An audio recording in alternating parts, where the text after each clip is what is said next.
Hello বন্ধুরা, কি অবস্থা? কেমন আছেন সবাই? তো যাই হোক, ফাইনালি মুক্তি পেয়ে গেছে upcoming American action superhero সিনেমার trailer Kraven the Hunter. This movie is based on Marvel Comics character Kraven. এই সিনেমাটি প্রডিউস বাই মার্বেল এন্টারটেনমেন্ট। আর আপনি যদি মার্বেলের ফ্যান হয়ে থাকেন তাহলে আপনার জন্য ভিডিওটি দেখা জরুরি। তো চলুন দেখা যাক কেমন হলো সিনেমাটির ট্রেলার। ক্রাভেন দ্য হান্টার এই সিনেমাটি marble entertainment super hero cinema. এই ইমেজ দেখলে বুঝতে পারবেন ক্রাভেনের ক্যারেক্টার স্পাইডারম্যান নো ওয়ে হোমে রিভিল করা হয়েছিল। এই সিনেমাটির ট্রেলার গত 1 বছর আগে রিলিজ হয়েছিল। দীর্ঘদিন বিরতির মাঝে অনেক hidden issue, character story build up, অনেক কিছু চেঞ্জ হয়েছে। ট্রেলার শুরু হয়েছে জেলের মধ্য দিয়ে। এক জেলার ক্রাভেনকে জিজ্ঞাসাবাদের জন্য ডাকা হয়। আর তার এক পর্যায়ে দমদার অ্যাকশন দেখতে পাওয়া যায়। ওই জেলারকে মেরে জেল থেকে পালিয়ে যায়।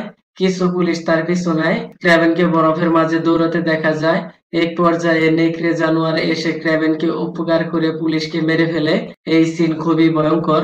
ক্রাভেনকে এমন একটা হান্টার ক্যারেক্টার দেখানো হয়েছে, এর সুপার তেজি শক্তি, প্রখর ঘ্রাণ শক্তি, শিকারকে খুঁজে বের করে মারতে তেমন একটা দেরি হয় না। এর পরিবার একটা হান্টার ফ্যামিলি। তার বাবা একজন বড় গ্যাংস্টার, টাকার বিনিময়ে ইল্লিগাল ব্যক্তিদের শিকার করে। আর ক্রাভেনের চোখ একবার যার দিকে পড়ে তার বেঁচে থাকা অসম্ভব। ক্রাভেন আগে এরকম ছিল না, বুদ্ধিতে শক্তিতে অনেক দুর্বল প্রকৃতির ছিল। তাই তার বাবা শিকারের জন্য সিংহের সামনে নিয়ে যায়। আর সেইখানে সারপ্রাইজিং ভাবে ঘটে আসল ঘটনা।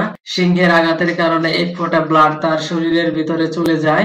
আর সেইখান থেকে একদম সিংহের মতো হিংস্র আকার ধারণ করে।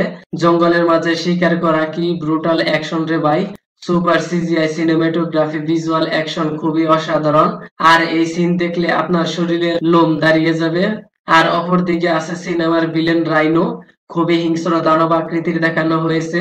কমিক বুকসে যেরকম দেখানো হয়েছে হুবহু প্রায় সেই রকম আকৃতির। আর এইখানে যদি আপনি খেয়াল করেন, এই দানব আকৃতি ধারণ করার জন্য তার শরীরে সেরাম হুক আছে। ওইটা ডিটাচ করলে তার আকৃতি চেঞ্জ হতে থাকে। আর এইবার রাইনোকে দেখে মনে হচ্ছে ফুল ফর্মে আছে। সিনেমাটি টিজার অ্যান্ড ট্রেলার দেখে স্টোরি রিভিল করা সম্ভব নয়। সিনেমাটি দেখলে বোঝা যাবে এর আসল কাহিনী কি। এইটুকু কনফার্ম যে অনেক বড় ধামাকা হবে। আর সিনেমাটি রিলিজ হবে ডিসেম্বরের 13 তারিখে। সিনেমাটিতে ব্রুটাল মার্ডার, রক্তপাত দেখানো হয়েছে। তাই ছোট বাচ্চারা দূরে থাকবেন। তো যাই হোক, ভিডিওটি কেমন লেগেছে ধন্যবাদ। দেখা হবে পরের ভিডিওতে।